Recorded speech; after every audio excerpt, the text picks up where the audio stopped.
Hello दोस्तों, स्वागत है आपका मेरे YouTube channel study Kumar Garhwal में। आज की हमारी क्लास है उत्तराखंड करंट अफेयर नवंबर 2023, जो कि मंथली करंट अफेयर की क्लास है, जो आगामी एग्ज़ाम के लिए महत्वपूर्ण साबित होगी। वीडियो को पूरा वॉच करें। चलिए देख लेते हैं आज का अपना पहला क्वेश्चन। वर्ष 2023 में उत्तराखंड गौरव पुरस्कार से उत्तराखंड के कितने व्यक्तियों को सम्मानित किया गया है? तो 4 व्यक्तियों को सम्मानित किया गया है। अब डिटेल जान लेते हैं इस प्रश्न की। तो राज्य स्थापना दिवस पर राज्य के 4 व्यक्तियों को उत्तराखंड गौरव पुरस्कार से सम्मानित किया गया। कौन है वो 4 व्यक्ति?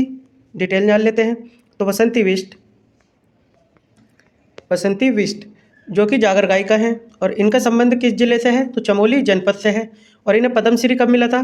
तो पद्मश्री 2017 में मिला था इन्हें। कब मिला था? 2017 में।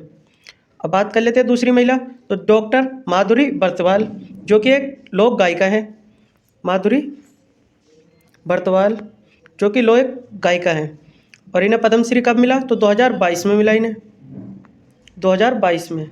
और नारी शक्ति पुरस्कार कब मिला इन्हें? तो 2019 में मिला माधुरी बर्तवाल को। अब बात कर लेते हैं तीसरे व्यक्ति की, तो राजेंद्र सिंह रावत, और इन्हें किस योगदान के लिए मिला? तो ग्रामीण विकास के लिए मिला है, और ये एक राज्य आंदोलनकारी भी हैं। और इनका संबंध किस जिले से है राजेंद्र सिंह का? तो पिथौरागढ़ जनपद से है। और इनकी संस्था का क्या नाम है? तो हिमालय ग्राम विकास संस्थान इनकी संस्था का नाम है। और चौथे व्यक्ति की बात कर लेते हैं, तो सच्चिदानंद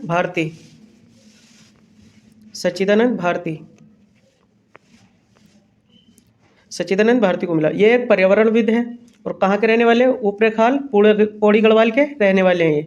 और इनकी संस्था का क्या नाम है? तो दूधातोली लोक विकास संस्थान इनकी संस्था है।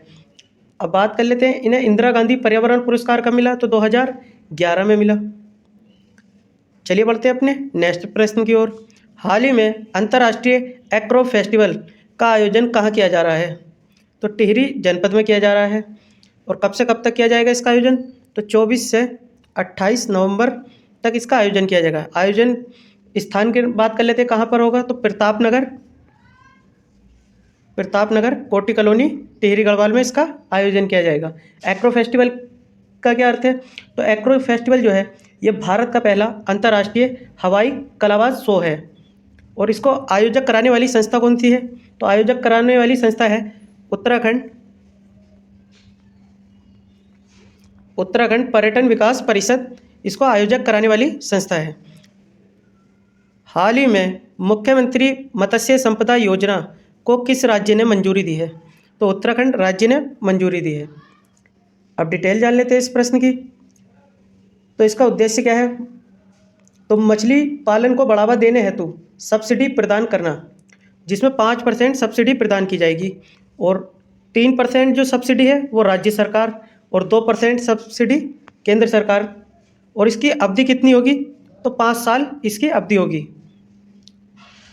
चलिए देख लेते हैं अपना नेक्स्ट प्रश्न।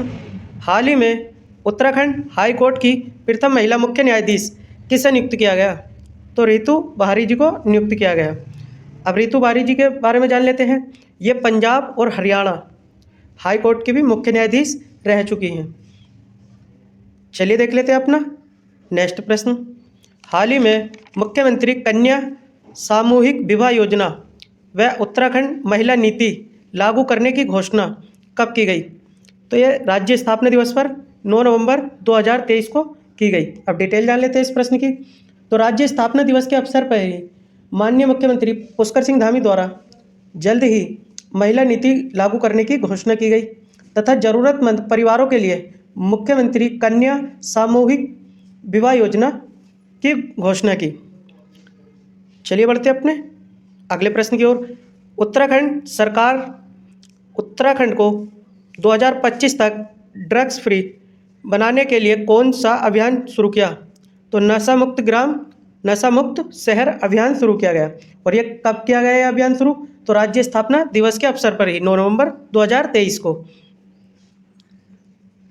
MBBS पाठ्यक्रम को हिंदी भाषा में शुरू करने वाला उत्तराखंड देश का कौन सा राज्य होगा? तो उत्तराखंड देश का दूसरा राज्य होगा। जबकि हम प्रथम राज्य की बात करें तो प्रथम राज्य मध्य प्रदेश है। कौन सा है? मध्य प्रदेश।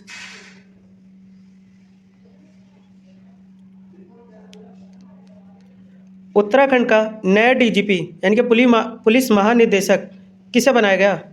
तो अभिनव कुमार को बनाया गया। अब अभिनव कुमार जो हैं वो 1996 बैच के आईपीएस अधिकारी हैं और इन्होंने किसका स्थान लिया है? तो 11वें डीजीपी अशोक कुमार का स्थान लिया है और ये 12वें क्रम के डीजीपी हैं उत्तराखंड के। चलिए बढ़ते हैं अपने नेक्स्ट प्रश्न की ओर। हाल ही में प्राइड ऑफ एशिया अवार्ड से किसे सम्मानित किया गया? तो जगत सिंह चौधरी जंगली जी को सम्मानित किया गया। अब डिटेल जान लेते हैं इनके बारे में। तो इन्होंने मिश्रित वन खेती का मॉडल बनाया और इन्हें आर्यभट्ट सम्मान कब दिया गया? तो 2006 में इन्हें आर्यभट्ट सम्मान दिया गया। और कहाँ के निवासी हैं? रुद्रप्रयाग के निवासी हैं। कोटमल रुद्रप्रयाग के निवासी हैं। राष्ट्रीय कृषि बाजार में भारत का पहला राज्य कौन सा है? राष्ट्रीय कृषि बाजार में भारत का पहला राज्य कौन सा है? तो हमारा प्यारा उत्तराखंड पहला राज्य है। और राष्ट्रीय कृषि बाजार योजना की शुरुआत कब हुई थी? तो 2017 में हुई थी। और नाम मंडी में नाम बनाने वाला भी प्रथम राज्य कौन है? तो उत्तराखंड ही है। चलिए देख लेते हैं अपना नेक्स्ट प्रश्न। हाल ही में कितने उत्पादकों को उत्तराखंड के कितने उत्पादकों को जीआई टैग मिला? तो 18 उत्पादकों को जीआई टैग मिला। अब डिटेल जान लेते हैं इस प्रश्न की। तो हाल ही में केंद्रीय वाणिज्य उद्योग मंत्रालय द्वारा उत्तराखंड के कुल 18 उत्पादकों को जीआई टैग प्रदान किया गया। जैसे बेरीनाग की चाय, मंडवा जिसे उत्तराखंड का बाजरा कहते हैं, झंगोरा हिमालय बाजरा कहा जाता है, गहत ये औषधि दाल है, उत्तराखंड का लाल चावल, पहाड़ी तोर की दाल, अल्मोड़ा की लाल मिर्च, बुरांस का शरबत, रामगढ़ के आलू, रामनगर की लीची, बिच्छू फाइबर, नैनीताल की मोमबत्ती, कुमाऊनी पिछोड़ा, चमोली मुखौटा और पहाड़ी लकड़ी कला। अब बात करें प्रथम जीआई टैग किसे प्रदान किया गया था भारत में? तो प्रथम जीआई टैग 2004 में दार्जिलिंग की चाय को प्रदान किया गया था। और जीआई टैग कौन सा वो देता मंत्रालय? तो केंद्रीय वाणिज्य उद्योग मंत्रालय द्वारा जीआई टैग प्रदान किए जाते हैं। चलिए बढ़ते हैं अपने अगले प्रश्न की ओर। हाल ही में उत्तराखंड राज्य का पहला गंगा सांस्कृतिक केंद्र कहाँ बनाया गया? तो श्रीनगर में बनाया गया है। नाबार्ड की ओर से नाबार्ड हस्तशिल्प मेला 2023 कहाँ शुरू किया गया? तो देहरादून में शुरू किया गया है। हाल ही में मुख्यमंत्री पुष्कर सिंह धामी ने किस शहर में उत्तराखंड महोत्सव का शुभारंभ किया? तो लखनऊ शहर में उत्तराखंड महोत्सव का शुभारंभ किया। अब डिटेल जान लेते हैं इस प्रश्न की। तो इसका आयोजन कब हुआ? तो 31 अक्टूबर से 9 नवंबर राज्य स्थापना दिवस तक 9 नवंबर 2023 तक इसका आयोजन हुआ। और कहाँ हुआ आयोजन? तो पंडित गोविंद वल्लभ पंत पर्वतीय सांस्कृतिक बीरबल साहनी मार्ग पर हुआ। और मुख्य अतिथि कौन थे इसमें? तो पुष्कर सिंह धामी थे। और इसका उद्घाटन जो किया था तो उत्तर प्रदेश के मुख्यमंत्री योगी आदित्यनाथ ने किया था। किसने किया था उद्घाटन? योगी आदित्यनाथ ने किया था। चलिए बढ़ते हैं अपने नेक्स्ट प्रश्न की ओर। मुख्यमंत्री पुष्कर सिंह धामी द्वारा 30 नवंबर 2023 को कहाँ पर ईजाबेड़ी महोत्सव का शुभारंभ किया गया? तो ईजाबेड़ी महोत्सव का शुभारंभ हल्द्वानी में किया गया। 15वां कुमाऊनी भाषा सम्मेलन का आयोजन कहाँ किया गया? तो पिथौरागढ़ में किया गया। कहाँ किया गया? पिथौरागढ़ में किया गया। अब डिटेल जान लेते हैं इस प्रश्न की। तो इसका शुभारंभ मंगल मूर्ति होटल टनकपुर रोड पर किया गया। कहाँ किया गया? मंगल मूर्ति होटल टनकपुर रोड पर। और कब से कब तक होया इसका आयोजन? 4 से 6 नवंबर 2023 को। अब इसका शुभारंभ करता कौन थे? तो पूर्व कैबिनेट मंत्री बिशन सिंह चुफाल इसके शुभारंभ करता थे। उद्देश्य क्या था? कुमाऊनी भाषा का प्रचार प्रसार और उसका संरक्षण करना इसका उद्देश्य था। चलिए बढ़ते हैं अपने नेक्स्ट प्रश्न की ओर। उत्तराखंड राज्य स्थापना दिवस कब मनाया गया? तो 9 नवंबर को उत्तराखंड राज्य स्थापना दिवस मनाया गया। और उत्तराखंड ने यह कौन सा स्थापना दिवस मनाया अपना? तो 23वां स्थापना दिवस मनाया है। कौन सा स्थापना दिवस मनाया? 9 नवंबर 23वां मनाया है और 9 नवंबर को मनाया है। चलिए बढ़ते हैं अपने अगले प्रश्न की ओर। अंतर्राष्ट्रीय विज्ञान एवं प्रौद्योगिकी महोत्सव में किसे Uttarakhand teacher of the year award से सम्मानित किया गया? तो डॉक्टर तिलोत्तमा सिंह को सम्मानित किया गया है। कजाकिस्तान में आयोजित एशियन यूथ बॉक्सिंग चैंपियन में उत्तराखंड के निखित चंद ने कौन सा पदक जीता? तो स्वर्ण पदक जीता है इसमें। और कहाँ आयोजित हुई है बॉक्सिंग चैंपियनशिप? तो कजाकिस्तान में आयोजित हुई। Oman grand fix badminton tournament में एकल और मिश्रित युगल में स्वर्ण पदक किसने जीता? तो चिराग सेन ने जीता। अब चिराग सेन की बात करें तो इनका संबंध किस जनपद से है? तो अल्मोड़ा जनपद से है। किस जनपद से है? अल्मोड़ा जनपद से है। और चिराग सेन किसके भाई हैं? तो लक्ष्य सेन के भाई हैं ये। चलिए बढ़ते हैं अपने अगले प्रश्न की ओर। पुष्कर सिंह धामी द्वारा कहाँ पर मिलेट बेकरी आउटलेट का उद्घाटन किया गया? तो देहरादून में इसका उद्घाटन किया गया। अब डिटेल जान लेते हैं इस प्रश्न की। तो इसका उद्घाटन कब किया? तो 16 नवंबर 2023 को इसका उद्घाटन किया। कहाँ से किया इसका उद्घाटन? तो सचिवालय कैंपस देहरादून से किया। अब इसका उद्देश्य क्या है मिलेट बेकरी आउटलेट का? तो मोटे अनाज पर आधारित उत्पादकों को बढ़ावा देना और महिला स्वयं सहायता समूह को आजीविका में वृद्धि करना। और मिलेट बेकरी कहाँ स्थापित की गई? तो देहरादून, और देहरादून के अलावा पौड़ी गढ़वाल में भी स्थापित की गई। नोट कर लेना। चलिए बढ़ते हैं अपने नेक्स्ट प्रश्न की ओर। उत्तराखंड के हल्द्वानी निवासी अपूर्व सिंह कार्की किस फिल्म के निर्देशन हेतु बेस्ट डायरेक्टर का फिल्म फेयर अवार्ड दिया गया उन्हें? सिर्फ एक बंदा ही काफ़ी है। अब डिटेल जान लेते हैं इस प्रश्न की। तो इन्हें यह अवार्ड कहाँ मिला? तो मुंबई में मिला। और कब मिला? 26 नवंबर को मिला। 26 नवंबर को। और कुल कितने पुरस्कार मिले इन्हें? तो 5 पुरस्कार मिले। Best film, best actor, best story, best dialogue और बेस्ट डायरेक्टर, इन्हें 5 पुरस्कार मिले। उत्तराखंड के सरकारी डिग्री कॉलेज में कौन सा उद्यमिता केंद्र स्थापित होगा? तो देवभूमि उद्यमिता केंद्र स्थापित होगा। अब डिटेल जान लेते हैं इस प्रश्न की। तो विश्वविद्यालय एवं राज्य के संस्थानों में राष्ट्रीय शिक्षा नीति 2020 के अनुरूप नवाचार एवं उद्यम की पारिस्थितिक तंत्र को विकसित करने का ये प्रमुख उद्देश्य है इसका। चलिए बढ़ते हैं अपने अगले प्रश्न की ओर। भारत और नेपाल की थल सेनाओं के मध्य सूर्य किरण संयुक्त युद्धाभ्यास 2023 का आयोजन कहाँ किया गया? तो पिथौरागढ़ जनपद में किया गया। और इस अभ्यास की शुरुआत कब हुई थी? तो 2011 में इस अभ्यास की शुरुआत हुई थी। और ये कौन सा संस्करण है इस अभ्यास का? तो 17वां संस्करण है। और 16वां संस्करण कहाँ हुआ था? तो नेपाल में हुआ था। नेपाल में हुआ था। 6ठे वैश्विक आपदा प्रबंधन सम्मेलन, यह 6ठी अंतर्राष्ट्रीय कांग्रेस का आयोजन कहाँ किया गया? तो देहरादून जनपद में किया गया। और कब से कब तक किया गया इसका आयोजन?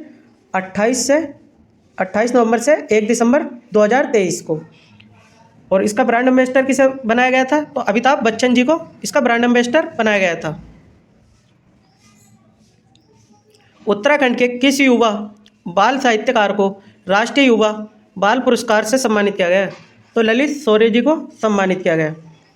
अब ललित शौर्य जी के बारे में जान लेते हैं। तो ललित शौर्य जी कहाँ के निवासी हैं? तो पिथौरागढ़ जनपद के निवासी हैं। पिथौरागढ़ जनपद के निवासी हैं। अब इनकी पुस्तक कौन कौन सी है तो वो देख लेते हैं। नोट कर लेना। बाल तरंग, गंगा की प्रहरी, स्वच्छता ही सेवा, कोरोना वॉरियर्स, फॉरेस्ट वॉरियर्स, इनकी पुस्तकें हैं। हाल ही में कितने खिलाड़ियों को पहली बार हिमालय पुत्र पुरस्कार 2023 प्रदान किया गया? तो 6 खिलाड़ियों को प्रदान किया गया। उत्तराखंड राज्य में पहला गंगा सांस्कृतिक केंद्र कहाँ बनाया जाएगा? तो श्रीनगर में बनाया जाएगा। कहाँ बनाया जाएगा? श्रीनगर में। प्रशासनिक सुधार और लोक शिकायत निवारण विभाग की 16वीं रिपोर्ट 1 जनवरी 2023 से 30 नवंबर 2023 तक राज्यों में विभिन्न माध्यमों से प्राप्त लोक शिकायतों के निस्तारण में उत्तराखंड कौन से स्थान पर है? तो उत्तराखंड 8वें स्थान पर है।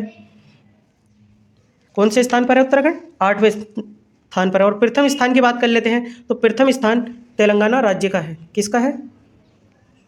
तेलंगाना राज्य का है। बागेश्वर जनपद में स्थित बागनाथ मंदिर को किस योजना के तहत संवारा जाएगा?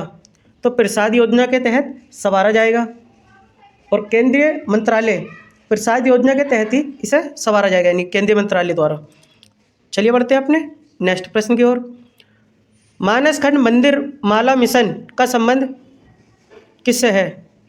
तो केदारनाथ और बद्रीनाथ की तर्ज पर कुमाऊं मंडल के ऐतिहासिक मंदिरों को पर्यटक सुविधा के लिए विकसित करना मानसखंड मंदिर मिशन माला का संबंध है। और इस योजना के तहत कितने मंदिर शामिल हैं? तो 48 मंदिर शामिल है। कितने? 48 मंदिर शामिल है। चलिए बढ़ते हैं अपने नेक्स्ट प्रश्न की ओर। ऑपरेशन सिलक्यारा यानी कि उत्तराखंड के उत्तरकाशी में सिलक्यारा सुरंग किन स्थानों के मध्य है? तो बड़कोट और सिलक्यारा के बीच में। इसी के लिए ऑपरेशन सिलक्यारा या ऑपरेशन टनल चलाया गया था। अब डिटेल जान लेते हैं इस प्रश्न की। तो सिलक्यारा सुरंग की जो है उसकी लंबाई कितनी है? तो 4.513 इसकी लंबाई है। और लागत कितनी आई इसमें, इसे बनाने में? तो 854 करोड़ की लागत आई। और निर्माण कार्य कब शुरू हुआ था? तो जुलाई 2018 में हुआ था। और इसका महत्व क्यों है?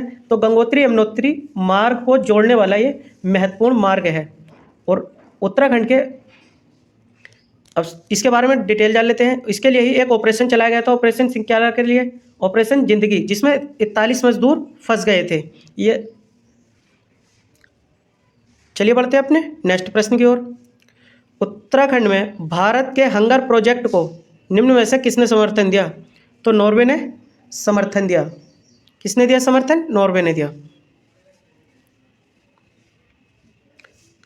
चारों धामों के संबंध में निम्न में से कौन सा कथन असत्य है? असत्य कथन का चयन करना है इसमें निम्न में से। तो केदारनाथ के कपाट कब बंद हुए? तो 15 नवंबर 2023 को। बद्रीनाथ गंगोत्री के कपाट कब बंद हुए? तो 14 नवंबर 2023 को। यमुनोत्री के कपाट कब बंद हुए? 15 नवंबर 2023 को। और बद्रीनाथ के कपाट कब बंद हुए? तो 19 नवंबर। ये गलत है, ऑप्शन डी गलत है। जबकि बद्रीनाथ के कपाट 18 नवंबर 2023 को बंद हुए। कैसी लगी दोस्तों वीडियो? अपनी राय कमेंट बॉक्स में जरूर दें। और हमारे चैनल स्टडी कुमाऊं गढ़वाल को सब्सक्राइब करें। ऐसी करंट अफेयर की वीडियो पाने के लिए हमारे चैनल को सब्सक्राइब जरूर करें। चलिए मिलते हैं नेक्स्ट वीडियो में।